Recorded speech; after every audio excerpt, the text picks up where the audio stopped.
عايزين ندخل للعمق في احتفالنا بالقديسين.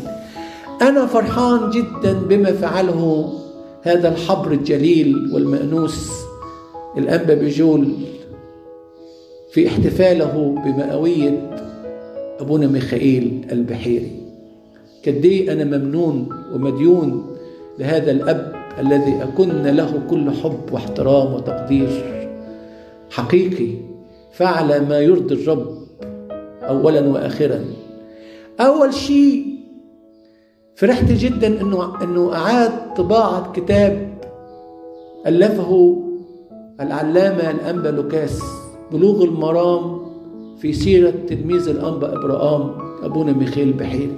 ده الاحتفال بالقديسين، نطلع كتبهم وسيرهم، نتعلم منهم ونستفيد. 2، عمل احتفال روحي بعيدا عن كل بهرجة. شأنه شأن إصلاحاته الروحانية وتدابيره السماوية في خدمته لهذا الدير المبارك.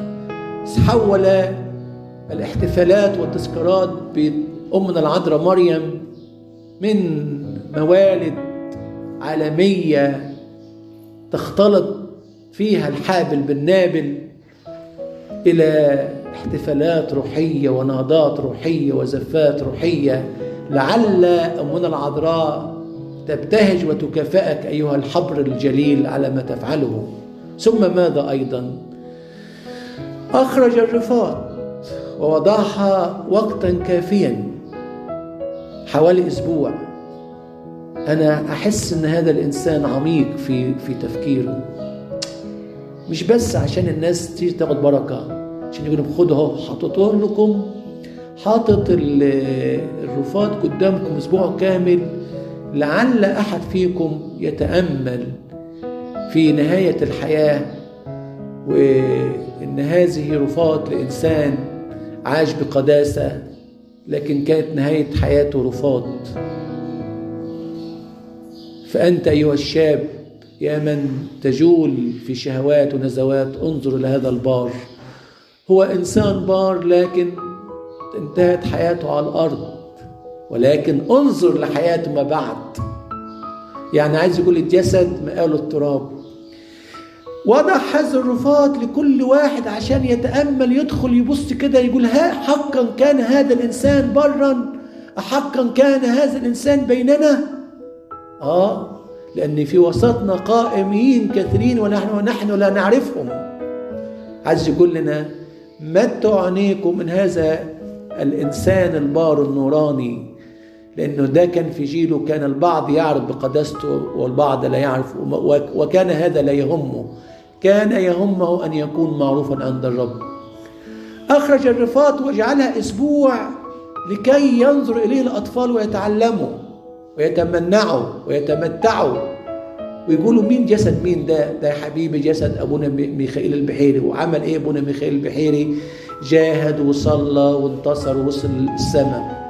والشاب يتعلم والأم تتعلم والراهب يتعلم كل يوم. الراهب وداخل التسبحة يبص كده على رفات أبونا ميخائيل البحيري، يقول ده أبويا ميخائيل، ده كان راهب زيه، نفسي أكون زيه في القداسة والبر عشان يوصل.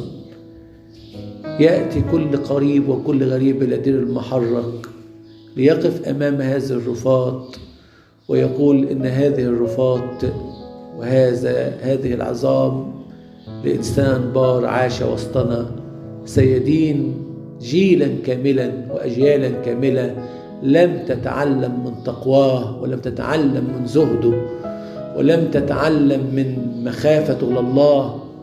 لعل أول الذين ربما يدانون هما نحن الإكليروس، الكهنة اللي زي حالتنا، اللي وجعت بين إيديها سيرة وصورة أبونا ميخائيل البحيري ولكن ما تعلمتش منه. ولكن طبعا في ناس كثيرة جدا جدا 100% بعد تعب أنبا بجول لابد أن نفوس كثيرة حبت ربنا، لابد من الآلاف اللي حضرت احتفالاته دي، لابد أن آلاف برضو تغيرت سيرتها. أنا عارف إن ناس كتيرة كده راح تفسح وراح تتفرج وراح تغير جو وراح تشوف عروسة وراح مش عارف ايه، لكن أدرك تماما إنه رمى شباكا روحانية صادت نفوس كانت رايحة عشان الأغراض دي، لكن هناك اتغيرت لما شافت الفرح الكامل والاحتفال الروحاني المهيب بهذا البار. سلاما لروحك أيها البار القديس.